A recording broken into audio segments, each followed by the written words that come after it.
সাইয়েদনা ঈসা আলাইহিস সালাম দাজ্জালকে হত্যা করার জন্য বাংলাদেশে নামবে না, দাজ্জালকে হত্যা করার জন্য সৌদি আরবেও নামবে না, মিশরেও নামবে না, ইরাকেও নামবে না, লেবাননেও নামবে না, আলজেরিয়াতেও নামবে না, তিউনিসিয়াতেও নামবে না, মরক্কোতেও নামবে না। সাইয়েদনা ঈসা আলাইহিস সালাম দাজ্জালকে হত্যা করার জন্য ফিলিস্তিনের দামেস্কের জামে মসজিদের সবচেয়ে বড় মিনারার পাশে দুইজন ফেরেশতার পাখার উপরে ভর করে জমিনে নেমে আসবেন। এই জায়গাটা অনেক গুরুত্বপূর্ণ জায়গা। আল্লাহ বলেছেন বারাক না হাওলা, এই পুরো এলাকাটাকে আমি বরকত দিয়ে ছেয়ে দিয়েছি। পড়েন আল্লাহু আকবার। আবার এই জায়গায় বিশাল একটা যুদ্ধ হবে। ফিলিস্তিনের একটা শহর আছে আল গৌতা, এই গৌতা শহরে মুসলমানদের কেন্দ্রবিন্দু হবে। কিয়ামতের আগ দিয়ে যা যা ঘটবে সব এই ফিলিস্তিনে ঘটবে। এই জন্য তিন আর জাইতুনের কসম কাটার মধ্য দিয়ে ফিলিস্তিনের কসম কেটেছে কে? এই ফিলিস্তিনের বাইতুল হাম, যেটাকে বলে বেথেলহাম, এই বেথেলহাম সিটিতে ঈসা আলাইহিস সালামের জন্ম। সুবহানাল্লাহ পড়েন। মনে থাকবে কোন শহরে? বেথেলহাম। বেথেলহাম শহরে ঈসা আলাইহিস সালামের জন্ম। তার মানে আল্লাহ ঈসা নবীর জন্মস্থানের কসম কাটলেন। এরপরে আল্লাহ বললেন ওয়াতুরে সিনিন, তুর পাহাড়ের কসম, সিনাই পর্বতের কসম। তুর পাহাড় হলো মিশরে, মিশর হলো মূসা আলাইহিস সালামের জন্মস্থান। আর ওয়াহাদাল বালাদিল আমিন, এই নিরাপদ শহরের কসম, মানে মক্কাতুল মুকাররমার কসম। মক্কা মুকাররমা কার জন্মস্থান? জোরে বলেন, আরো জোরে বলেন। বিশ্বনবীর জন্মস্থান। তিনজন বড় বড় পয়গাম্বর যেই তিন দেশে এসেছে, আল্লাহ তিনটা দেশের কসম কাটলেন। তিনটা বড় বড় শরীয়তের ধারক বাহকে তিনজন নবী, উলুল আজমি মিনার রাসূল। এজন্য আল্লাহ বললেন ওয়াত্তিনি ওয়াজ-যাইতুনি ওয়া তুরি সিনিন ওয়া হাযাল বালাদিল আমিন। তিন আর জাইতুনের কসম, মানে ফিলিস্তিনের কসম। ওয়া তুরি সিনিন, তুর পাহাড়ের কসম, মিশরের সবচাইতে উঁচু পাহাড়, যে পাহাড়ের চূড়ার উপরে উঠে সাইয়েদনা মূসা আলাইহিস সালাম সরাসরি আল্লাহর সাথে কথা বলেছেন। ওয়া কাল্লামাল্লাহু মূসা তাকলিমা, সরাসরি without any media, without any via, সাইয়েদনা মূসা আলাইহিস সালাম আল্লাহর সাথে কথা বলতেন। পৃথিবীতে চারটা আসমানি কিতাব সবচাইতে সেরা। এক হচ্ছে তাওরাত, দ্বিতীয়ত জাবুর, তৃতীয়ত ইনজিল, চতুর্থত কোরআন। তাওরাত আল্লাহ নাজিল করেছেন সাইয়েদনা মূসা আলাইহিস সালামের উপর, জাবুর নাজিল করেছেন দাউদ আলাইহিস সালামের উপর, ইনজিল নাজিল করেছেন ঈসা আলাইহিস সালামের উপর, আর বিশ্বনবীর উপর নাজিল করেছেন কোরআন। ঠিক কিনা? এই তাওরাতকে রব্বুল আলামিন স্বয়ং নিজ হাতে লিখে কাঠের ফলকের মধ্যে, তক্তার মধ্যে লিখে সাইয়েদনা মূসা আলাইহিস সালামকে দিয়েছে। সুবহানাল্লাহ। এটাকে আরবিতে বলে আলওয়াহ। লাউহের প্লুরাল হচ্ছে আলওয়াহ। কাঠের তক্তার মধ্যে আল্লাহ নিজে তাওরাত লিখেছেন। কিসের মধ্যে লিখছেন? কথা বলেন, শুনতেছেন? মনোযোগ আছে? কাঠের তক্তার মধ্যে তাওরাত লিখলেন। লিখে মূসা আলাইহিস সালামকে বললেন, মূসা ফিহি বুরহান, ফিহি হুদা, ফিহি হিদায়া। এই হচ্ছে তাওরাত কিতাব, আমি নিজ হাতে লিখে দিয়েছি। এর মধ্যে হেদায়েত আছে, এর মধ্যে বরকত আছে, এর মধ্যে বুরহান আছে, দলিল আছে। যাও এই কাঠের তক্তার মধ্যে লেখা তাওরাত কিতাবকে নিয়ে যাও, বনি ইসরাইলের কাছে এই তাওরাত কিতাবের দাওয়াত দাও। সাইয়েদনা মূসা আলাইহিস সালাম ছিলেন অনেক শক্তিশালী নবী। উনি ভাবলেন অল্প কয়েকটা তক্তা, কাউকে ডাকার দরকার নাই, আমার ভাই হারুন রে লাগবে না, আমি যথেষ্ট।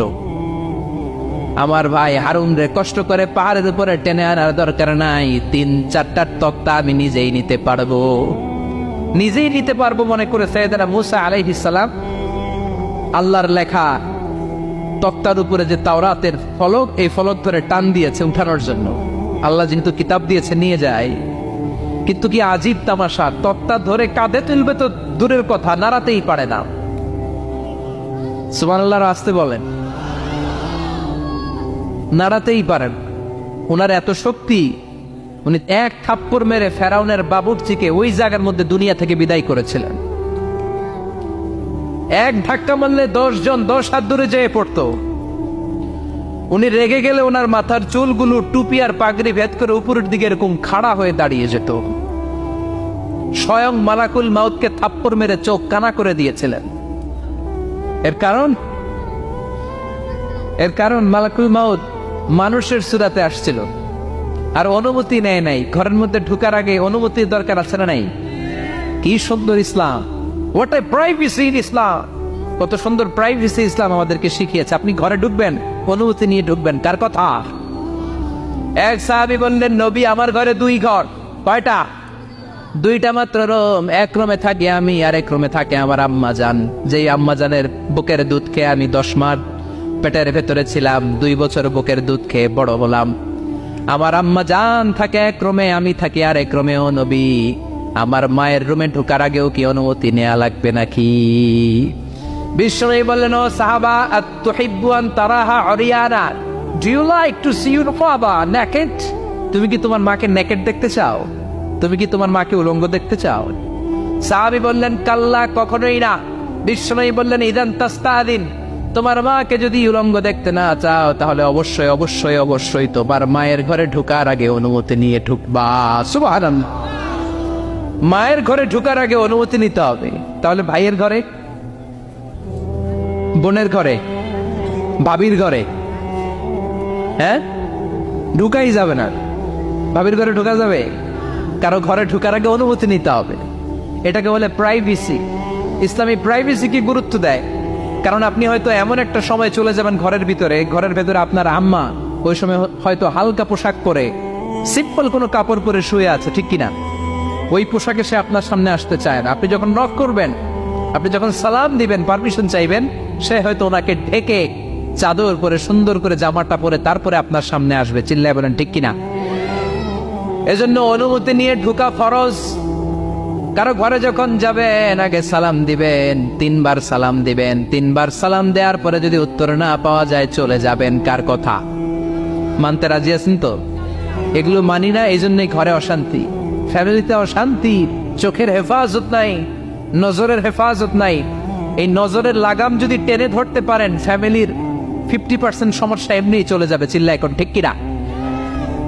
সাইয়েদনা মুসা আলাইহিস সালামের কাছে মালাকুল মাউত, মৃত্যুর ফেরেশতা, মানুষের সুরাতে এসেছিল, অনুমতি নেয় নাই, হুট করে ঘরে ঢুকছে। ঢুইকা কয়, আনা মালাকুল মাউত, আমি মৃত্যুর ফেরেশতা, জিহিতু আন আকবাদা রূহাক, আপনার রূহ কবজ করতে আসছি। মুসা আলাইহিস সালাম দেখতেছে একদম সলিমুদ্দি। মুসা নবী দেখে কি, আর সলিমুদ্দি কয় কি, আমি মালাকুল মাউত। ভেজাল আছে না নাই?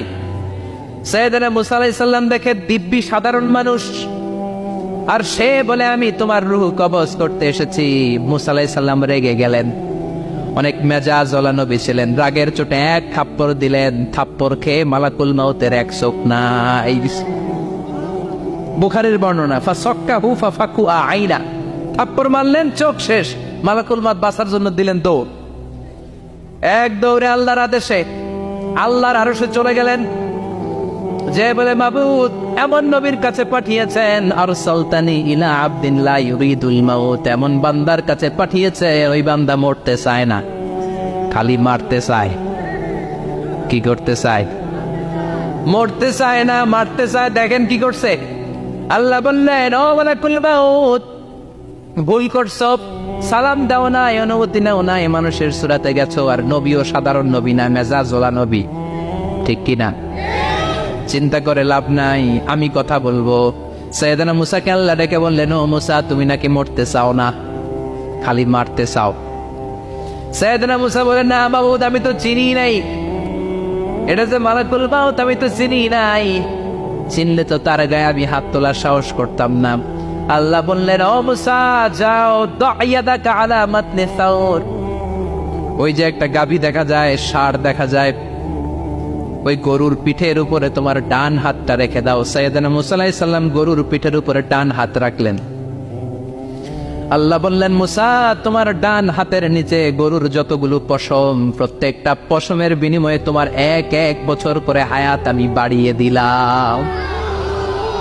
মরতে যখন চাও না, মারতে যখন চাও, আরো কয়েক বছর মারো, হায়াত আমি বাড়িয়ে দিলাম। মুসা আলাইহিস সালাম বললেন, আল্লাহ সুম্মা মাযা, এই হাতের নিচে গরুর যত পশম তত আমার হায়াত বেড়ে যাবে। ধরলাম হাতের নিচে 2000 পশম, 2000 বছর হায়াত বাড়িয়ে দিলেন, কিন্তু সুম্মা মাদা 2000 বছর পরে কি হবে আগে ওইটা কোন? ওই ঝামেলাটা ভাঙে আগে। আল্লাহ বললেন মূসা সুম্মাল মাউত, তারপরে তো তোমাকে মরতেই হবে, এই পৃথিবীতে আসলেই মরতে হয়। কুল্লু নাফসিন যায়িকাতুল মাউত, এই পৃথিবীতে যারা একবার আসবে তাদেরকেই মরতে হবে, ঠিক কি না? সাইয়েদনা মূসা আলাইহিস সালাম বললেন ফাল আনা, তাহলে আর দেরির দরকার নাই, এখনই আমাকে নিতে বলেন। সুবহানাল্লাহ।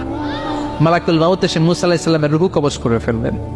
এই মূসা আলাইহিস সালামের সাথে সরাসরি আল্লাহর কথা হতো এই তুর পাহাড়ের উপর, আর এই তুর পাহাড়ের নামে কসম কেটেছে কে? ওয়া তুরি সিনিন। আল্লাহ বললেন তিন আর জাইতুনের কসম, মানে ফিলিস্তিনের কসম। ওয়া তুরি সিনিন, তুর পাহাড়ের কসম, যেই তুর পাহাড়ের উপরে আমি তাওরাত কিতাব নাজিল করেছি। তাওরাত কিতাবটাকে কাঠের ফলকের মধ্যে লিখে বললেন মূসা নিয়ে যাও। মূসা আলাইহিস সালাম নিতে পারে না, মনে আছে? মনে আছে আপনাদের না ভুলে গেছেন? মূসা আলাইহিস সালাম ধরলেন, নাড়াতে পারেন না, আর কাঁধে তুলবে তো দূরের কথা, নাড়াতেই তো পারেন। এত শক্তিশালী নবী। তাওরাতের যে আলওয়াহুত তাওরাত, তাওরাতের ফলক, এই বাণীগুলো নিয়ে বাণীবাহকের কাজ করবে, বার্তাবাহকের কাজ করবে, বনী ইসরায়েলের কাছে এই পয়গাম পৌঁছে দিবে, কিন্তু তুলতেই তো পারে না। আল্লাহর ডেকে বলে আল্লাহ পারি না। আল্লাহ বললেন ট্রাই করো, ট্রাই এগেইন, আবার চেষ্টা করো, দেখো না পারো কিনা। হাবিল সাইয়েদনা মূসা আলাইহিস সালাম ভাবলেন এই দিক দিয়ে পারি না, ওই দিক দিয়ে ধরলে মনে হয় পারবো। এবার তক্তার ওই পাশ দিয়ে নাড়াচাড়া শুরু করছে, ওই দিক দিয়েও পারে না। এবার ভাবলেন এক কাজ করি, মাঝখান দিয়ে দেখি নাড়াতে পারি কিনা। সাইয়েদনা মূসা আলাইহিস সালাম কাঠের তক্তাগুলোর মাঝখান দিয়ে ধরলেন, টান দিলেন, কিন্তু তক্তা নড়ে, নাড়ানোই যায় না, কাঁধে তুলবে তো দূরের কথা। সাইয়েদনা মূসা আলাইহিস সালাম অপরাগ হয়ে আল্লাহর ডেকে বললেন ও মাবুদ পারি না। আল্লাহ আসলে চাপছে মূসা যেন বলে পারি না। মূসা পারে না এটা শুনতে আল্লাহর বড় মনে চায়। সুবহানাল্লাহ কইবেন না? কারণ সব জায়গায় উনি পারে আর মারে। আজকে সাইয়েদনা মূসা আলাইহিস সালামের কণ্ঠে আল্লাহ শুনতে চায় আল্লাহ আমি অপারগ, আমি পারি না। সাইয়েদনা মূসা আলাইহিস সালাম বলে আল্লাহ সাইয়েদনা জিব্রাইলকে যদি বলে আমারে যদি একটু সাহায্য করে, আমার কাঁধে তুলে দিলে আমি নিয়ে বাড়িতে যাব না। সাইয়েদনা জিব্রাইলকে একটু বলেন। আল্লাহ বললেন যাও জিব্রাইল, হেল্প আউট মূসা, মূসা আলাইহিস সালামকে সাহায্য করো।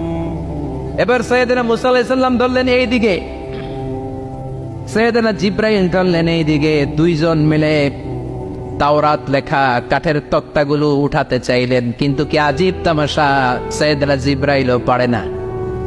সাইয়েদনা মূসা আলাইহিস সালাম বলেন ও ভাই জিব্রাইল চলো জায়গা চেঞ্জ করে তুমি এদিক দিয়ে ধরো, আমি ওই দিকে ধরি, আবার জোরসে টান মারো। দেশগামে কয় না জোরসে টান, এইও সিস্টেমে দুইজন মিলে টানে, কিন্তু নাড়াতেই পারে না। আগে তো হাতে নিবে, তারপরে কাঁধে তুলবে, দুইজনেও পারে না। গায়ে যত জোর আছে সাইয়েদনা মূসা আলাইহিস সালাম জোরসে টান দিলেন, যত জোর, সব জোরকে একসাথে করে তিনি টান দিয়েছেন। টানের চোটে দেহের প্রতিটা লোমকূপ থেকে ঘাম বেরোতে শুরু করেছে। টানের চোটে রক টান খেয়ে যাচ্ছে, কোমরের রক ছিঁড়ে যাওয়ার অবস্থা, কিন্তু কাঠের ফলকগুলো নাড়ানো যায়। সাইয়েদনা মূসা আলাইহিস সালাম বললেন আল্লাহ জিব্রাইলও পারে না। জিব্রাইলের সাথে হাজার হাজার সহকারী ফেরেশতা, তাদেরকে একটু বলেন হেল্প করার জন্য। সুবহানাল্লাহ পড়েন। হাজার হাজার ফেরেশতা তুর পাহাড়ের উপর সবাই মিলে জোরে জোরে টান দেয়, জোরে জোরে টান দেয়। সবাই মিলে চেষ্টা করে তাওরাত লেখা ফলক এক প্রান্ত থেকে আরেক প্রান্ত কোনো জায়গা দিয়ে ধরে 1 ইঞ্চি নাড়াতে পারে না। এই অবস্থা দেখে আল্লাহ বললেন ঘটনা কি? আল্লাহ পারি না। সাইয়েদনা মূসা আলাইহিস সালাম কি বলে? আল্লাহ পারি না। আল্লাহ বললেন মূসা এই ফলকগুলোর এত ওজন নয়, কাঠের এই তক্তাগুলোর এত ওজন নয়, কিন্তু এই কাঠের তক্তার মধ্যে যে বাণীগুলো লেখা হয়েছে বাণীগুলো কার? এটা আমার বাণী, আমার কথা। এই জিনিসটা বোঝানোর জন্য আমি এটার ওজনকে ভারী করে দিয়েছি। এবার জিব্রাইলের সহকারী ফেরেশতা লাগবে না, জিব্রাইলের সহযোগিতা লাগবে না, তোমার গায়ে আমি যেই জোর দিয়েছি টান দিয়ে দেখো সবগুলারে কাঁধে তুলে নিতে পারবা। সাইয়েদনা মুসা আলাইহিস সালাম এবার বিসমিল্লাহ বলে সব কিনি তাওরাত লেখা কাঠের তক্তাগুলো কাঁধে নিয়ে এক দৌড়ে বাড়ি। আল্লাহু আকবার। যেই পাহাড়ের উপর এই তক্তা টানাটানির ঘটনা ঘটেছে, পাহাড়টার নাম, এজন্য আল্লাহ বললেন ওয়াত্তিনি ওয়াজ-যাইতুনি ওয়া তুরি সিনিনা ওয়া হাযাল বালাদিল আমিন। তিন আর যাইতুনের কসম, তুর পাহাড়ের কসম। আবার তুর পাহাড়ের মধ্যে নূরের তাজাল্লি দিয়েছে কে? فلما تجلى ربه جعله دكا وخر موسى صعقا। সাইয়েদনা মুসা আলাইহিস সালাম বললেন আল্লাহ তোমাকে দেখতে চাই। আল্লাহ বললেন দেখতে পারবে না, পাহাড়ের দিকে তাকাও, পাহাড়ের মধ্যে নূরের তাজাল্লি দেব, যদি পাহাড় টিকে যায় তাহলে দেখতে পাবা। আল্লাহ যখন তুর পাহাড়ের উপর তাজাল্লি মেরেছেন, পাহাড় ভেঙে খান খান হয়ে যায়, সাইয়েদনা মুসা আলাইহিস সালাম বেহুশ হয়ে যায়। এই বেহুশ হওয়ার ঘটনা আর পাহাড় জ্বলে ছাই হওয়ার ঘটনা যেখানে ঘটেছে, ওই পাহাড়টার নাম জোরে বলেন। ওই তুর পাহাড়ের কসম কেটেছে কে? ওয়াতুরি, ওয়াতুরি 2285 মিটার উঁচু, অনেক উঁচু পাহাড়। আবার ইয়াজুজ মাজুজ যখন পৃথিবীতে আক্রমণ করবে, ইন্না ইয়াজুজ ওয়া মাজুজ মুফসিদুনা ফিল আরদ। তামাম জাহানে ইয়াজুজ মাজুজ যখন আক্রমণ করবে, তামাম পৃথিবীটাকে যখন লন্ডভন্ড করে দিবে, সাইয়েদনা ঈসা আলাইহিস সালাম মুমিন বান্দাদেরকে নিয়ে যেই পাহাড়ের উপর আশ্রয় নিবেন, সেটা হলো এই তুর পাহাড়। সুবহানাল্লাহ। ঈসা আলাইহিস সালাম মুমিনদেরকে নিয়ে এক পাহাড়ে চলে যাবেন এই ইয়াজুজ মাজুজের অত্যাচার থেকে বাঁচার জন্য। এদেরকে ইংরেজিতে বলে Gog Magog. If you search in Google by writing Gog and Magog, আপনি পেয়ে যাবেন ইয়াজুজ মাজুজের কাহিনী। হাত্তা ইযা ফুতিহাত ইয়াজুজ ওয়া মাজুজ ওয়া হুম মিন কুল্লি হাদাবিন ইয়ানসিলুন। লক্ষ লক্ষ ইয়াজুজ মাজুজের বাহিনী আসবে। এই ইয়াজুজ মাজুজের বাহিনীর অত্যাচার, অবিচার, অনাচার, জুলুম থেকে, মারামারি থেকে বাঁচার জন্য মুসলমানরা ঈসা আলাইহিস সালামের নেতৃত্বে যেই পাহাড়ের উপর আশ্রয় নিবেন, ওই পাহাড়ের নাম হলো তুর পাহাড়। ওই পাহাড়ের নাম কি? কোরআনে অনেকবার আল্লাহ তাআলা এই তুর পাহাড়ের কথা বলেছেন। আমি নিজে এই তুর পাহাড়ের চূড়ায় উঠেছি 2 বার। পাথরের পাহাড়, মাঝরাতে উঠতে হয়। এই তুর পাহাড়ের নিচে একটা গির্জা আছে, খ্রিস্টানদের প্রাচীনতম গির্জা, সেন্ট ক্যাথেরিনা গির্জা। এই গির্জার ভিতরে ঢুকেছিলাম দেখার জন্য। এটা পবিত্র জায়গা। মুসা আলাইহিস সালাম যখন যাচ্ছিলেন, আল্লাহ বলেন ফাখলা'না আলাইক ফাখলা'না আলাইকা ইন্নাকা বিল ওয়াদিল মুকাদ্দাসি তুয়া। শুজ অফ, জুতা খুলে ফেলো। মুসা জুতা খুলে ফেলো। ইন্নাকা বিল ওয়াদিল মুকাদ্দাসি তুয়া। You are in a very holy valley, very sacred valley. একটা পবিত্র উপত্যকায় তুমি এসেছো। এর চাইতে উন্নত এবং পবিত্র উপত্যকা আমি মহাবিশ্বে কোথাও সৃষ্টি করি নাই। চিল্লায় পড়েন সুবহানাল্লাহ। মাঝরাতে এই তুর পাহাড়ে উঠতে হয়, ব্যাকপ্যাক নিয়ে যেতে হয়, সেখানে পানি টানি খাবার দাবার নিয়ে ওঠা লাগে। 3-4 ঘন্টা লাগে উঠতে, নামতে আবার 3-4 ঘন্টা। সকালে 10টা-11টার পরে আর তুর পাহাড়ে থাকা যায় না, কারণ আমাদের বাংলাদেশের পাহাড়গুলো মাটির পাহাড়, তুর পাহাড় হচ্ছে পাথরের পাহাড়। পাথরের পাহাড়ে যখন সূর্যের আলো লাগে, পাথরের পাহাড় গরম হয়ে যায়। আমরা মাঝরাতে উঠতে শুরু করলাম। আমরা যখন উঠতেছি দেখলাম খ্রিস্টিয়ান কমিউনিটির একটা গ্রুপ, তারাও উঠছে, ইহুদিদের একটা গ্রুপও উঠছে, কারণ এটা 3 ধর্মের লোকদের কাছে তীর্থস্থান। এই তুর পাহাড়ের চূড়ায় ছোট্ট একটা মসজিদ আছে, 7-8 জন নামাজ পড়া যায়। খ্রিস্টানদের একটা গির্জা আছে, ইহুদিদের একটা সিনাগগ আছে। ফজরের সময় উঠলাম, পুরো সিলসিলাতুল জিবাল তুর পাহাড় দেখলাম। অবাক হলাম, এই পাহাড়ে বিশ্বনবী মেরাজের রাতে নেমে দোয়া করেছেন, ঠিক কিনা? এই পাহাড়ে ঈসা আলাইহিস সালাম মুমিনদেরকে নিয়ে ইয়াজুজ মাজুজের আক্রমণ থেকে বাঁচার জন্য আশ্রয় নিবেন। এই তুর পাহাড়ের কসম কোরআনের ভেতরে কেটেছে কে? এজন্য আল্লাহ বললেন ওয়াত্তিনি ওয়াজ-যাইতুনি ওয়া তুরি সিনিনা ওয়া হাযাল বালাদিল আমিন। তিন আর যাইতুনের কসম, ওই মিশরের তুর পাহাড়ের কসম, ওয়া হাযাল বালাদিল আমিন, এই নিরাপদ শহরের কসম। শহরটার নাম কি? কি নাম? এই নিরাপদ শহর দ্বারা আল্লাহ বুঝিয়েছে মক্কা, না ফিলিস্তিন না, ফিলিস্তিন হচ্ছে প্রথমটা। কিন্তু হাদাল বালাদিল আমিন, এই নিরাপদ শহর দিয়ে আল্লাহ বুঝিয়েছেন মক্কা শহরকে। চিৎকার করে বলবেন কোন শহর? মক্কা শহর। এই মক্কা শহরের আগের নাম বাক্কা। মক্কার আগের নাম কি? জোরে বলেন, আরো জোরে। ইন্না আউওয়ালা বাইতিন উদিআ লিন-নাসি লাল্লাযী বিবাক্কাতা মুবারাকা হুদাল লিল আলামিন। নিশ্চয়ই পৃথিবীর সর্বপ্রথম ঘর যেই শহরের মধ্যে আমি আল্লাহ স্থাপন করলাম, শহরটার নাম হলো বাক্কা শহর। কি শহর? এই বাক্কা পরে চেঞ্জ হয়ে হয়েছে মক্কা। আল্লাহু আকবার। তার মানে আজকে জানলেন মক্কা শহরের আগের নাম হলো বাক্কা। আগের নাম কি? মক্কা শহরে অনেক হোটেল আছে, হোটেলের নাম ফুন্দুক বাক্কা। দেখছেন? ফুন্দুক বাক্কা মানে বাক্কা হোটেল। এই বাক্কা হচ্ছে মক্কার আগের নাম, মনে থাকবে। আল্লাহ বললেন হাদাল বালাদিল আমিন, এই নিরাপদ শহরের কসম, এই শহরের চেয়ে নিরাপদ শহর পৃথিবীর মধ্যে।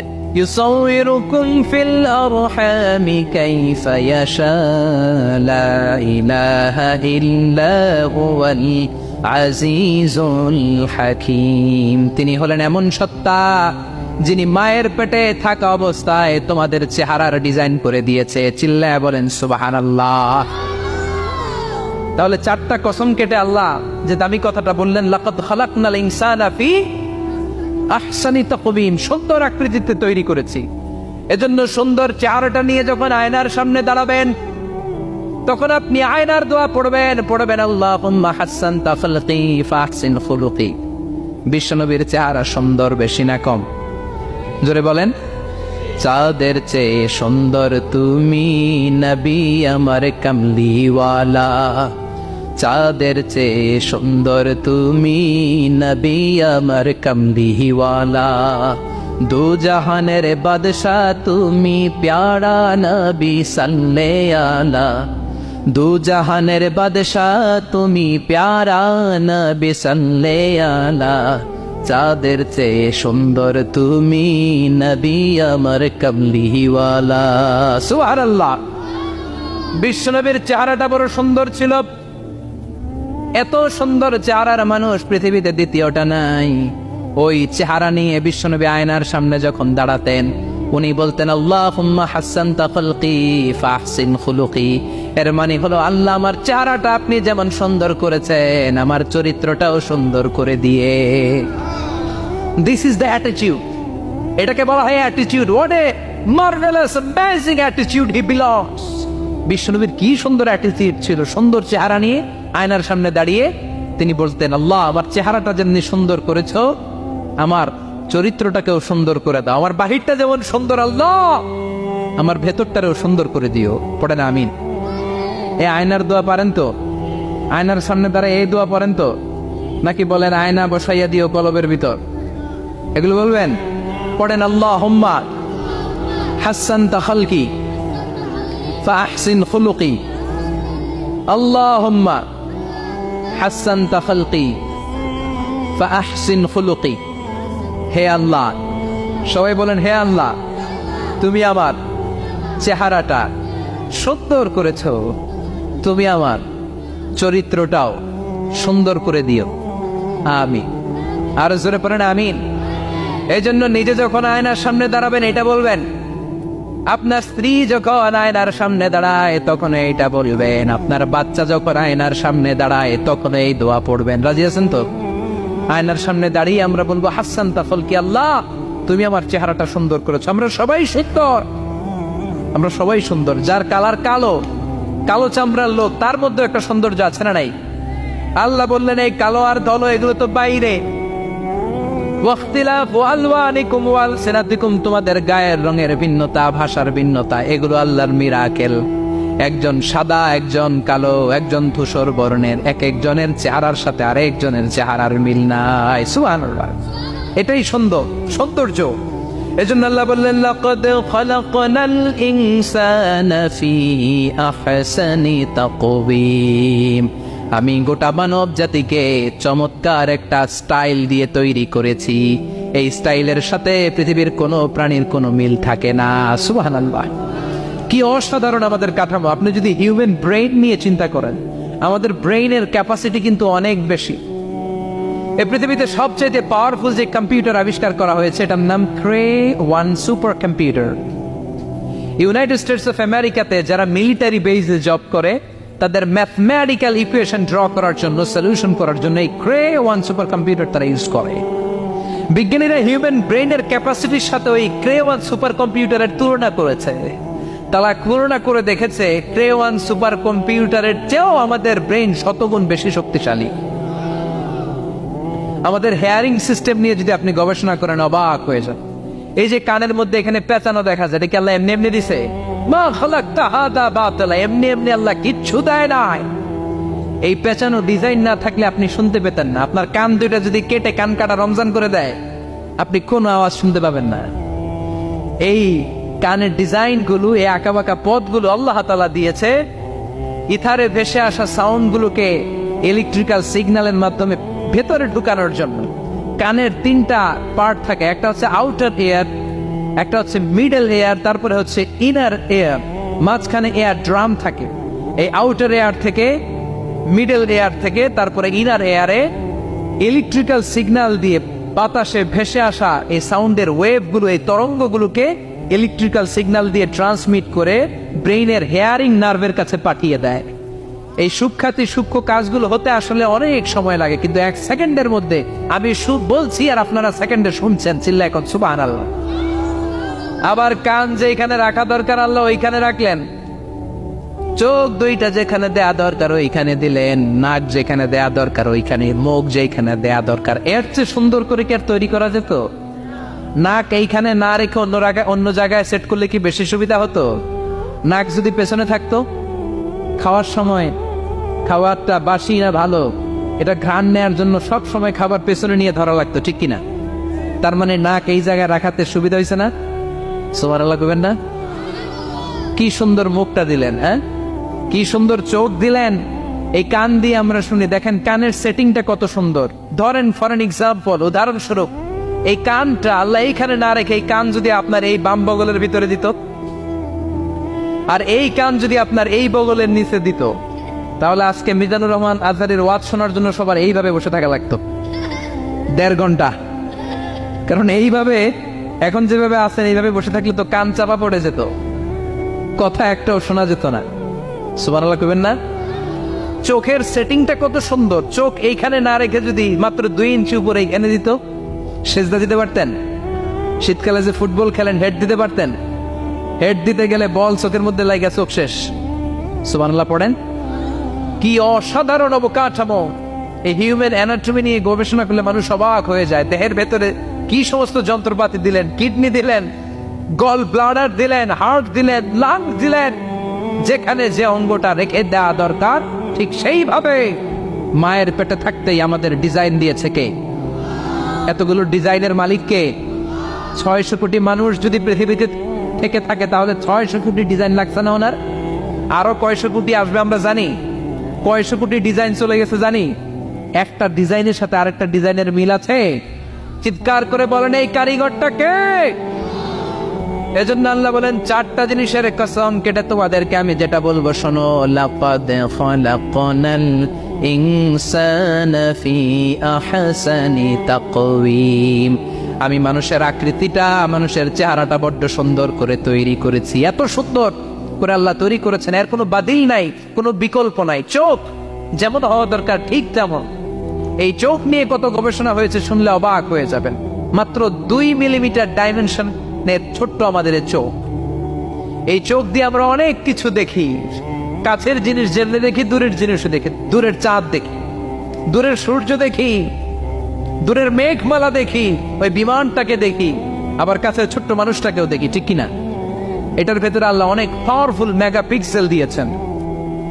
এই পৃথিবীতে সবচেয়ে পাওয়ারফুল যে ক্যামেরাগুলো আবিষ্কার হয়েছে মুভি শুট করার জন্য, সেখানে যেই মেগাপিক্সেল আল্লাহ দিয়েছেন চোখের ভেতরে এর কয়েক গুণ বেশি দিয়েছেন। চিল্লায় বলেন আল্লাহু আকবার। এই চোখ দিয়ে মেডিকেল সায়েন্স বলছে human eyes can identify more than 10 million colours. 1 মিলিয়নে 10 লক্ষ, 10 মিলিয়নে কত? 1 কোটি। তার মানে এই চোখ দিয়ে আমরা আমাদের এক একটা চোখ দিয়ে 1 কোটি ধরনের রং শনাক্ত করতে পারি। এক লাল রঙের মধ্যে কত লাল, লাইট রেড, ডিপ রেড, কত ধরনের মিক্স করে কত কালার হয়, সবকিছু চোখ দিয়ে আমরা ধরতে পারি। চিল্লায় বলেন আল্লাহু আকবার। জিহ্বা দিয়ে স্বাদ নেয়ার সুযোগ দিলেন। এই জিহ্বার পার স্কয়ার সেন্টিমিটারে টেস্ট বাড রয়েছে 184টা। সেই হিসাবে আপনার জিহ্বার উপরিভাগ দিয়ে আপনি 10,000-এরও বেশি ধরনের খাদ্যের স্বাদ আস্বাদন করতে পারেন। চিৎকার করে পড়েন আল্লাহু আকবার। এক একটা অঙ্গ নিয়ে যদি আপনি গবেষণা করেন, কত কাজ করার সুযোগ আল্লাহ তাআলা দিয়ে দিলেন। 206টা নাকি হাড্ডির পিস রেখেছে আল্লাহ এক একটা দেহের ভিতরে। 206টা না, 206টা হাড় আছে। আমাদের প্রত্যেকের দেহের ভিতরে কয় পিস হাড্ডি? কথা কয় না, 206টা। সবচেয়ে ছোট হাড়টা আছে কানের ভেতরে। সুবহানাল্লাহ পড়েন। সবচেয়ে ছোট হাড়। এক একটা অঙ্গ কত সুন্দর এরকম বেন্ড করা যায়, হাত পা নাড়ানো যায়, এইখানে একটা টুইস্ট করা যায়, এইখানে টুইস্ট করা যায়, আবার কবজি টুইস্ট করা যায়, আবার এইখানে এক একটা আঙ্গুলে কতগুলো টুইস্ট করা যায়। সুবহানাল্লাহ কইবেন না? কত কাজ এ হাতের। এই হাত দিয়ে ঘুষি মারা যায়, হ্যাঁ, হাত দিয়ে আটার খামির বানানো যায়, হাত দিয়ে ভারী জিনিস উত্তোলন করা যায়। আবার এই হাত দিয়ে দেখেন ক্রিকেটাররা কি সুন্দর বল করে, এটা দিয়ে স্পিন বল করে, লেগ স্পিন করে, অফ স্পিন করে, পেস বল করে। এক হাতের মধ্যে কত কারসাজি। সুবহানাল্লাহ করে না? আবার বা হাতে স্পিন করে না, বল এদিকে পড়ে ওদিকে চলে যায়, আছে না নাই? আবার এই আঙ্গুল দিয়ে কত কাজ। বাজার থেকে বাজার করে যখন বাজারের ব্যাগ যখন নিয়ে আসেন, হাতে ধরেন নাকি আঙ্গুলে ধরেন, কত কাজ। এই আঙ্গুল দিয়ে মোবাইল টিপে আমরা মোবাইল ইউজ করি, আঙ্গুল দিয়ে ল্যাপটপে আমরা টাইপ করি। ডাক্তাররা এই আঙ্গুল দিয়ে সুই ইউজ করে সূক্ষ্ম সূক্ষ্ম সার্জারির কাজগুলো করে। অবাক হয়ে যাবেন এই আঙ্গুলের কত কাজ। এই আঙ্গুল দিয়ে আবার এখন ক্রিকেটেও এরকম 2 আঙ্গুল তুললে ছক্কা, আছে না নাই? আবার 1 আঙ্গুল তুললে আউট, আবার এটা তুললে ভিক্টরি, বিজয় চিহ্ন। দেখবেন যত নেতা খেতা করে পুলিশে ধরে এটা দেখায়, আছে না নাই? এইভাবে কত ধরনের নমুনা আমরা ইউজ করি, কতভাবে হাতগুলোকে ইউজ করি, কতভাবে পা গুলোকে ইউজ করি। দেহের এই সৌন্দর্য আমাদের দান করেছে কে? লাকাদ খালাকনাল ইনসানা ফি আহসানি তাকওয়িম। আমি মানুষকে সব চাইতে সুন্দর আকৃতিতে তৈরি করেছি। সুবহানাল্লাহ পড়েন, চিল্লায় পড়েন আল্লাহু আকবার। আল্লাহ বললেন মানুষ সব চাইতে সেরা, মানুষ হলেন সব চাইতে সেরা। মানুষ যখন সেরা হয়, মানুষের চাইতে সেরা কেউ হয় না। আবার মানুষ যদি নিকৃষ্ট হয়ে যায়, মানুষের চাইতে নিকৃষ্ট কেউ হতে পারে না, ঠিক কিনা? আল্লাহ বললেন মানুষের আকৃতি আমি বড্ড চমৎকার করে বানালাম। সবচেয়ে সুন্দর আকৃতি মানুষের। সবচেয়ে সুন্দর আকৃতি কার? জোরে বলেন। সবচেয়ে বেশি মর্যাদা কার? আশরাফুল মাখলুকাত কে? আশরাফুল মাখলুকাত কে? চিল্লায়া বলেন। নাকি হাতি? রয়্যাল বেঙ্গল টাইগার শক্তিশালী না? এটা তো মানুষ খেয়ে ফেলায়, তো এটাই না আশরাফুল মাখলুকাত হওয়া দরকার? হাতি সবচেয়ে শক্তিশালী না? তো এটাই না আশরাফুল মাখলুকাত হওয়া দরকার? এগুলো কোনটাই আশরাফুল মাখলুকাত না। আশরাফুল মাখলুকাত হচ্ছে মানুষ। আশরাফুল মাখলুকাত কি? চিল্লায় বলেন আশরাফুল মাখলুকাত কে? এজন্য আল্লাহ বললেন লাকাদ খালাকনাল ইনসানা ফি আহসানি তাকওয়িম। আমি মানুষকে চমৎকার আকৃতি দিয়ে তৈরি করেছি। সুম্মা রাদাদনাহু আসফালা সাফিলিন। আবার মানুষকে আমি একেবারে নিম্নগামী করেছি। উপরে যেমনি নিয়েছি, আবার মানুষকে নিম্নগামীও করেছি। তার মানে মানুষ যদি সম্মানিত হয়, মানুষের চেয়ে বেশি সম্মানিত কেউ হতে পারে? মানুষ যদি সম্মানিত হয়, মানুষের চেয়ে সম্মানিত হওয়ার সুযোগ কারো আছে? দলিল কি? দলিল হচ্ছে বিশ্বনবী যখন মেরাজে যাচ্ছিলেন, একটা সার্টেন লেভেল, যে একটা নির্দিষ্ট জায়গায় যে সাইয়েদনা জিব্রাইল বললেন ইয়া রাসূলুল্লাহ আমি আর উপরে যেতে পারবো না, আমার খেলা এই জায়গায় শেষ, নবী আপনার খেলা এখন শুরু। সুবহানাল্লাহ। ও নবী, এই জায়গার নাম সিদরাতুল মুনতাহা, এটা সীমান্ত বৃক্ষ, এটা হচ্ছে বর্ডার এরিয়া। কি এরিয়া? এটা হলো বর্ডার এরিয়া, এখানে আমার খেলা শেষ। আজীবন আমি এই জায়গায় এসে কান পেতে আল্লাহর অর্ডার শুনেছি, আর ওই অর্ডার তামিল করার জন্য দুনিয়াতে নেমেছি। আমি জিব্রাইলের উপরে যদি 1 ইঞ্চি উপরে ওঠার চেষ্টা করি, আমার শত শত পাখাগুলোকে জ্বালিয়ে ছাই করে দিবে কে? সাইয়েদনা জিব্রাইলের উপরে যেতে পারে নাই। যেখানে সাইয়েদনা জিব্রাইলের খেলা শেষ, ওইখানে বিশ্বনবীর খেলা শুরু হয়েছিল। কোন সুবহানাল্লাহ। তার মানে মানুষ যখন উপরে ওঠে, এত উপরে উঠে যায়, ফেরেশতাদেরকেও হার মানিয়ে ফেরেশতাদের উপরে চলে যায়। আবার মানুষ যখন নিচে নামতে শুরু করে, শয়তানকেও হার মানিয়ে নিচে চলে যায়, ঠিক কিনা? তার মানে হাইয়ার হলে সব দিক দিয়ে হাইয়ার। হাইয়েস্ট তো অল ক্রাইটেরিয়াতে সে হাইয়েস্ট, লোয়েস্ট তো অল ক্রাইটেরিয়াতে সে লোয়েস্ট। মানুষ ভালো হলে এর চেয়ে ভালো আর হয় না, মানুষ খারাপ হলে তার চাইতে খারাপ আর হয় না।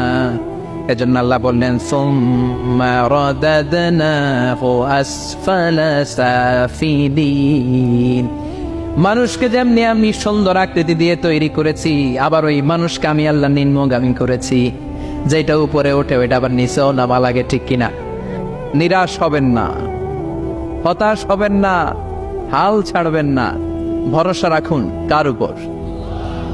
মনে থাকবে এই সূরার সেন্ট্রাল থিম বা সাবজেক্ট ম্যাটার, কেন্দ্রীয় আলোচ্য বিষয় হচ্ছে নিরাশ হওয়া যাবে না, হতাশ হওয়া যাবে না, হাল ছেড়ে দেওয়া যাবে না, ভরসা রাখতে হবে কার উপর? এজন্য আল্লাহ আলোর কথা বলেছেন। সুবহানাল্লাহ পড়েন। এই সূরা নাজিলের একটা ব্যাকগ্রাউন্ড আছে, শুনবেন? কোন প্রেক্ষাপটে নাজিল হলো শুনবেন? এই সূরাটা হচ্ছে সূরাতুদ দুহা, হচ্ছে মাক্কি সূরা। কি সূরা? সবাই কন, মাক্কি সূরা। এবং মাক্কি যুগের একেবারে শুরুর দিকে নাজিল হওয়া সূরা। বিশ্বনবীর কাছে কোরআনের শুরুর দিকে যে সমস্ত আয়াত নাজিল হয়েছে, বিশ্বনবী প্রচার করেছেন। কারণ আল্লাহ বলেছেন, বাল্লিগ মা উনজিলা ইলাইক, নবী আপনার কাছে আমি যা নাজিল করেছি প্রচার করে দেন, প্রচার করে দেন। তো যাই নাজিল হতো বিশ্বনবী প্রচার করে দিত। হঠাৎ করে কোরআন নাজিল হওয়া বন্ধ হয়ে গেল, আর নাজিল হয় না। বিশ্বনবী started to miss the revelation, কোরআনকে খুব মিস করতে লাগলেন। কিরে, কি সুন্দর জিবরাইল আসতো, কোরআন নিয়ে, ওহী নিয়ে, আসে না কেন? নাজিল হচ্ছে না কেন? এখন বিশ্বনবী কোরআন পেলে কোরআন প্রচার করত, কোরআনের আয়াতগুলো সবার সাথে শেয়ার করত। এখন নাজিল হয় না, শেয়ারও করতে পারে, প্রচারও করতে পারে, প্রচার কার্যক্রম বন্ধ। কাফেরদের মধ্যে গুনগুন শুরু হয়ে গেল, মুহাম্মদ তোর রব তোরে ভুলে গেছে। নাউজুবিল্লাহ কইবেন না? তোমার রব তোমারে ভুলে গেছে, তোমার আল্লাহ তোমার উপর অসন্তুষ্ট হয়েছে। কোন বর্ণনায় এসেছে 15 দিন, কোন বর্ণনায় 1 মাস, কোন বর্ণনায় 3 মাস, কোন বর্ণনায় 6 মাস ওহী নাজিল বন্ধ ছিল। বিশ্বনবী ওহীকে মিস করতে লাগলেন। ঘটনা কি? ওহী নাজিল হয় না কেন? আমি এখন কি প্রচার করব? বিশ্বনবী আর কিছুই প্রচার করতে পারছেন না, নাজিল হয় না, উনিও প্রচার করতে পারেন না। কারণ বিশ্বনবী তো মন গড়া কিছু বলেন না। বলেন, ওয়ামা ইয়ানতিকু আনিল হাওয়া ইন হুয়া ইল্লা ওয়াহয়ুই ইউহা। আল্লাহর ওহী আসলে বিশ্বনবী বলে, তা না হলে বিশ্বনবী বলে? বিশ্বনবী যাই নাজিল হতো প্রচার করে দিতেন, যা তোনার উপর অবতীর্ণ হতো মানুষের সাথে শেয়ার করে দিতেন। এখন আয়াত নাজিল হয় না, বিশ্বনবীও শেয়ার করতে পারে না। সাহাবারা বলল, বিশ্বনবী আয়াত নাজিল হয় না কেন? বিশ্বনবী বলে, আমি কিছু জানি না। কাফির মুশরিক মহলে গুনগুনানি শুরু হয়ে যায়। ঘটনা কি? মুহাম্মদের রব মুহাম্মদ রে বুইল্লা গেছে, মুহাম্মদের রব মুহাম্মদের ছাইরা দিছে, মুহাম্মদের আর পছন্দ করে না, এজন্য কোনো আয়াত নাজিল করে না। বিশ্বনবীর চাচি আবু লাহাবের স্ত্রী উম্মে জামিল বলল, মুহাম্মদ তোমার শয়তানটা বুঝি তোমার কাছে আসে না? এই শয়তান দ্বারা উদ্দেশ্য নিয়েছে জিবরিল আলাইহিস সালামকে। নাউজুবিল্লাহ পড়েন।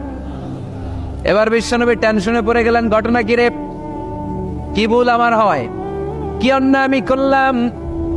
কি ভুল আমার হচ্ছে? কি ত্রুটি আমার, যে কারণে আল্লাহ মানে পছন্দ করে না?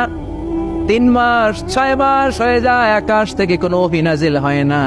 কি আমি করলাম? আমার মনে হয় আমার কোনো ভুল হয়েছে, আমার কোনো ত্রুটি হয়েছে, অন্যায় হয়েছে, যে কারণে আমার আল্লাহ আমারে পছন্দ করে না। মাঝে মাঝে আমাদের জীবনে এরকম হতাশা আছে না নাই? কিরে, আমি এত দোয়া করি কবুল হয় না কেন? আমার জীবনে এত দুঃখ কেন? আমার জীবনে এত কষ্ট কেন? আমার জীবনে তো ভালো কিছু হয় না। সবাই হুর হুর করে এগিয়ে যায়, কত সুন্দর ক্যারিয়ার, বিসিএস হয়ে যায়, সরকারি জব হয়ে যায়, ব্যবসায় লালে লাল, আমার তো কিছু হয় না, আমার কিছু হলো না। এরকম হতাশা আছে না নাই? এই সূরা আপনাকে শিখাতে চায়, don't be sad, don't be frustrated, don't be upset. Upset হয় না, হতাশ হয় না, ভরসা রাখো কার উপর? আজীবন হতাশাগ্রস্ত মানুষের জন্য এই সূরাটা একটা আলোকবর্তিকা আর মশাল হয়ে কাজ করবে। সুবহানাল্লাহ পড়েন। মোটিভেশনাল সূরা। আল্লাহু আকবার। বিশ্বনবী চিন্তায় পড়ে গেলেন, মনে হয় ভুল হয়েছে, কেন হি আসে না, কি আমার অপরাধ, কেন কোরআনের আয়াত নাজিল হয় না, কেন আল্লাহ ওহী পাঠায় না? বিশ্বনবী যখন চিন্তিত, বিশ্বনবী যখন হতাশ, তখন আল্লাহ নাজিল করলেন ওয়াদ-দুহা, ওয়াল-লাইলি ইযা সাজা, ওয়াদ-দুহা, আলোর শপথ, ওয়াল-লাইলি ইযা সাজা, আর রাতের শপথ, যখন রাতটা নিঝুম হয় আর হয় নিস্তব্ধ। সুবহানাল্লাহ কইবেন না? আল্লাহ আলোর শপথ করলেন। এজন্য হতাশ হবেন না। See the sunlight, go out, see the nice day. কত সুন্দর দিন, কত সুন্দর আলোকোজ্জ্বল দুপুর, কত সুন্দর সকাল। সুবহানাল্লাহ পড়ে। হতাশ হবার কোনো কারণ নাই। আপনার আল্লাহ আপনার সাথে আছে না নাই?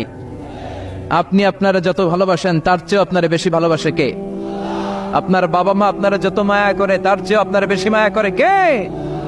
আল্লাহ বললেন ওয়াদ-দুহা,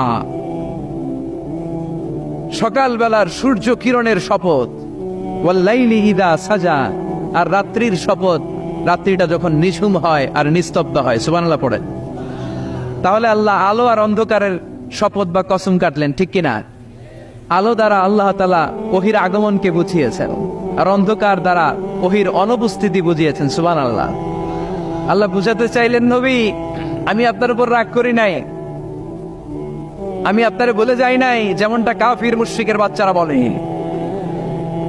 আমি আপনারে ছেড়ে দেই নাই, আমি আপনার উপর অসন্তুষ্ট হই নাই। সব সময় যদি সূর্যের আলো থাকে, রাত্রে ঘুমাইতে পারবেন? ধরেন 365 দিনই খালি আলো আর আলো, খালি সূর্যের আলো, রাত আর নাই, ভাল লাগবে? আবার সব সময় রাত, সূর্যের আলো নাই, ভাল লাগবে? রাত দিন দুইটার দরকার আছে না নাই? এই আলো দ্বারা আল্লাহ ওহীর কথা বুঝালেন। আল্লাহ বুঝাতে চাইলেন, নবী আলোর শপথ আর অন্ধকারের শপথ, আমি যেমনি আলোর পর অন্ধকার দেই, তেমনি ওহীর পর মাঝে মাঝে ওহী না পাঠিয়ে আপনাকে বিশ্রাম নেওয়ার সুযোগ করে দেই। বিশ্বনবীর কত ভালোবাসতেন আল্লাহ, কারণ ওহী রিসিভ করার মধ্যে একটা কষ্ট আছে না নাই? ও নবী, সব সময় যদি ওহী নাজিল হয়, আপনার স্নায়ু, আপনার দেহ, আপনার মাংসপেশি এই ওহী রিসিভ করতে পারবে না, আপনার স্নায়ু এটা বরদাস্ত করতে পারবে না। ওহীর একটা কিরণ আছে, সূর্যের যেমনি তেজ আছে, আলো আছে, ওহীরও কিরণ আছে। সব সময় এই কিরণ আকাশ থেকে আপনার গায়ে পড়লে আপনি সহ্য করতে পারবেন না। তেমনি আলোর পরে যেমনি আধারের দরকার, কিছুদিন ওহী আসার পরে ওহী বন্ধ থাকার দরকার আছে না নাই? সুবহানাল্লাহ পড়ে। বিশ্বনবীর আরামের জন্য আল্লাহ ওহী বন্ধ করে দিলেন। আল্লাহু আকবার। কারণ সব সময় ওহী আসাটা ভালো না। সব সময় ওহী আসলে বিশ্বনবী সহ্য করতে পারতেন না। কারণ মা আয়েশা বলতেন, শীতের রাতে যখন বিশ্বনবীর উপর ওহী নাজিল হতো, ওহীর প্রেসারে বিশ্বনবীর গলার দাড়ি দিয়ে ঘাম ঝরে ঝরে পড়তো। আমরা তো মাগনা কোরআন পাইছি, কোনো কষ্ট করা লাগে নাই, কোনো পরীক্ষা করা লাগে নাই। বিশ্বনবী যখন কোরআন রিসিভ করতেন, মিসলা সলসলাতিল জারাস, বুখারীর বর্ণনা, ঘন্টার ধ্বনির ন্যায় দপ্তরি যখন হাই স্কুলের ছুটি দেওয়ার জন্য ধাম ধাম করে ঘন্টা বাজায়, এর কাছে যে কান লাগিয়ে দাঁড়িয়ে থাকা যায়, যেরকম বিকট আওয়াজ হয়, এরকম আওয়াজে ওহী আসতো। আর এই ওহী রিসিভ করতে যে মাঘ মাসের কনকনে শীতের রাতে বিশ্বনবী ঘেমে ঘেমে একাকার হয়ে যেতেন। আবার বিশ্বনবী যখন ওটের উপরে বসা অবস্থায় ওহী নাজিল হতো, ওহীর ভাড়ে, ওহীর চাপে, ওহীর প্রেসারে, কোরআনের প্রেসারে ওটের বুকটা জমিনের মধ্যে লেগে যেত। আবার ঘোড়ার উপরে বসে থাকা অবস্থায় যখন কোরআনের আয়াত ওহী নাজিল হতো, ঘোড়ার পা গুলো মরুভূমির বালুর ভেতরে দেবে যেত। বিশ্বনবীর এক সাহাবা যায়েদ রাদিয়াল্লাহু তাআলা আনহু পায়ের মধ্যে মাথা রেখে বিশ্বনবী একবার ঘুমাচ্ছিলেন। 1 ঘন্টা 2 ঘন্টা ঘুমিয়ে রইলেন, জায়েদ মাথায় ব্যথা পায় না। হঠাৎ বিশ্বনবী ঘুম থেকে জাগলেন। জাগার পর ওইখানে কি হয়েছে? এত গ্যাদারিং এর ভেতরে সমস্যা তো হবেই, গরম লাগবে, ধাক্কা ধাক্কি, আমারে দেখা যাবে না, এই ভাই আপনি সরান, এই ক্যামেরা নামাও, এগুলো বলা যাবে? এগুলো বললে আজকে আমি ওয়াজ করতে পারবো? যে যেইখানে যে অবস্থায় আছেন আল্লাহর ওয়াস্তে বসেন। আমি আর অল্প কয়েক মিনিট কথা বলবো। আমি জানি অনেকে আমাকে দেখতে পাচ্ছেন না, মাইকের অবস্থাও ভালো না, যতটুকু শোনা যায় পিন ড্রপ সাইলেন্ট লাগবে, পিন পতন নীরবতা। নীরব না হলে তো ওয়াজ করা যাবে? আর কোন আওয়াজ শুনবো আমি? তাহলে থামেন। ওহি রিসিভ করতে বিশ্বনবীর কত কষ্ট হতো খেয়াল করে শুনুন। আবার ডানে বায়ে তাকায়। শাওয়ারের ভাইয়েরা এদিকে তাকান, আমার দিকে হয়েছে, বাস আমার দিকে তাকান। ওহি রিসিভ করতে বিশ্বনবীর কত কষ্ট হতো। জায়েদ রাদিয়াল্লাহু তাআলা আনহুর পায়ের মধ্যে মাথা রেখে বিশ্বনবী শুয়ে আছেন। 1 ঘন্টা 2 ঘন্টা শুইলেন, উনি ব্যথা পায় না। হঠাৎ বিশ্বনবী ঘুম থেকে জাগলেন। জাগার সাথে সাথে আকাশ থেকে কোরআনের আয়াত নাজিল হতে লাগলো। আর জায়েদ বলে 2 ঘন্টায় আমার কিছু হয় না, কিন্তু যখনই আমার রানের মধ্যে মাথা রেখে বিশ্বনবী শুয়ে আছেন আর কোরআনের আয়াত নাজিল হতে লাগলো, আমার মনে হচ্ছে আমার রানটা ফেটে টুকরা টুকরা হয়ে যাবে, আমার হাড্ডি ফেটে খান খান হয়ে যাবে। ওহির বার, তার মানে একটা কাঠিন্যতা আছে না নাই? এজন্য আল্লাহ বিশ্বনবীরা ডেকে বললেন, নবী আমি রাগ হই নাই, আমি আপনারে ভুলে যাই নাই। বারবার সূর্যের আলো থাকলে, সব সময় সূর্যের কিরণ থাকলে যেমনি আরাম লাগে না, বারবার ওহি রিসিভ করতে যেই কষ্টটা আপনার হয়, আমি আরশের উপর থেকে দেখে আমার সহ্য হয় না। এজন্য আপনাকে বিশ্রামের ব্যবস্থা করে দিলাম। এই জন্য কিছুদিন ইচ্ছা করে আমি ওহি বন্ধ করে দিলাম। والضحى والليل إذا سجى ما ودعك ربك وما قلى। সকালবেলার সূর্য কিরণের শপথ, রাতের নিস্তব্ধতার নিঝুম রাত্রির শপথ। মা ওয়াদ্দাআকা রব্বুকা ওয়া মা ক্বালা। আপনার রব আপনারে ভুলে যায় নাই, আপনার উপর অসন্তুষ্ট হয় নাই। সুবহানাল্লাহ পড়েন। তাহলে কাফেররা যা বলেছে এটা ওদের মুখের উপরে, জোরে কোন ঠিক কিনা? উম্মে জালিল বিশ্বনবীকে যে গালি দিয়েছে, ওর গালি ওর মুখের উপরে, জোরে বলেন ঠিক কিনা? আমার নবীরে যারা কবি বলে গালি দেয়, ওই গালি ওদের মুখের উপরে, ঠিক কিনা? আমার নবীরে যারা পাগল বলে গালি দেয়, ওদের গালি ওদের মুখের উপরে, ঠিক কিনা? আমার নবীরে যারা লেস কাটা নির্বংশ বলে, ওদের 14 গোষ্ঠী নির্বংশ, জোরে বলো ঠিক কিনা? আমার নবীর সম্মানের বিরুদ্ধে যদি কথা বলে, তাদের বিরুদ্ধে আমাদের হুঙ্কার আর লড়াই আছে না নাই? বিশ্বনবীরে গালি দিলে কলেজে আগুন লাগে, কার কার লাগে? হাত তুলে আল্লাহর দেখা।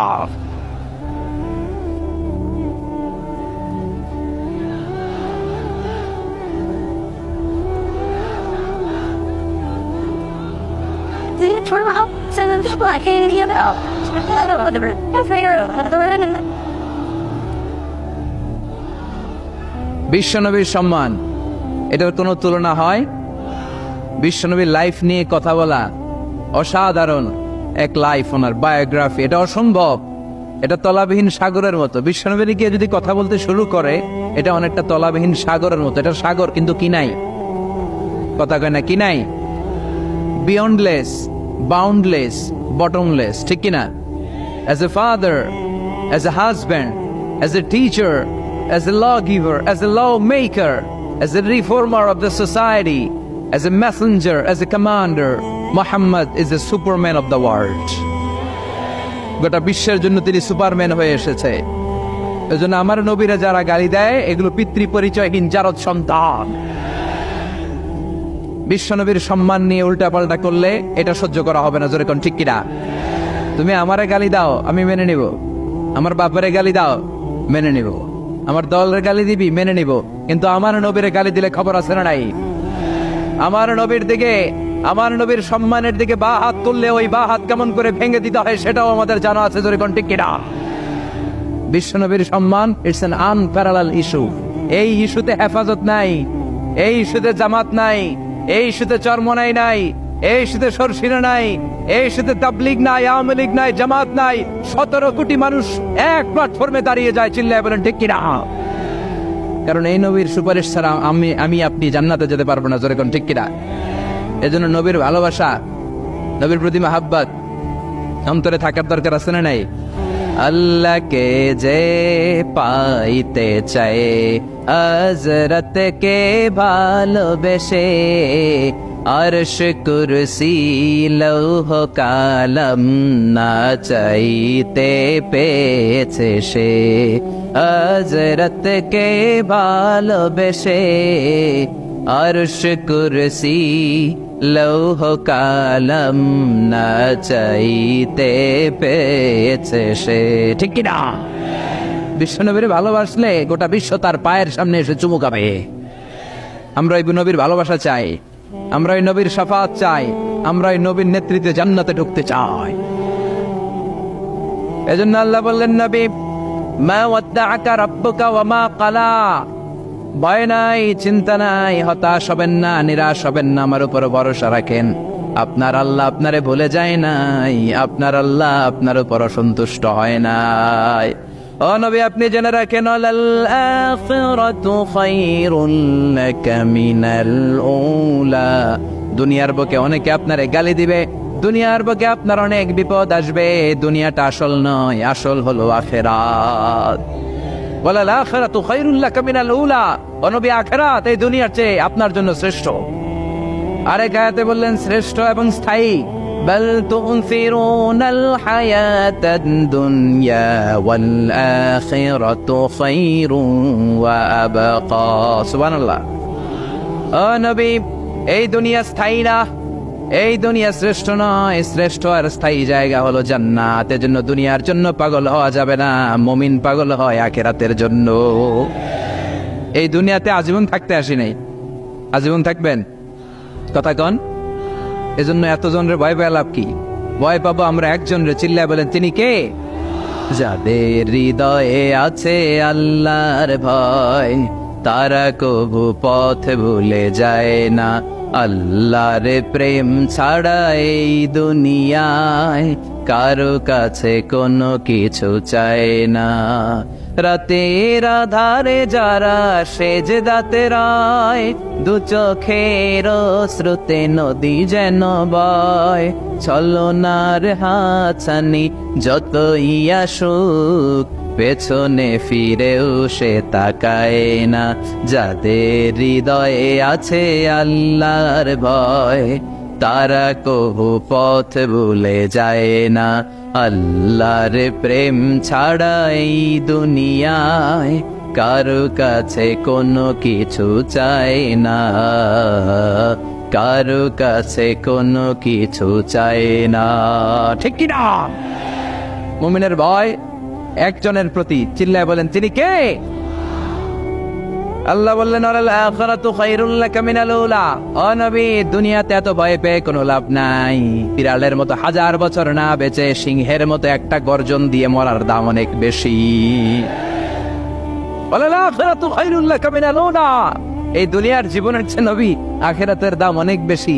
এই দুনিয়ায় আমরা আজীবন থাকতে আসি, চলে যেতে হবে।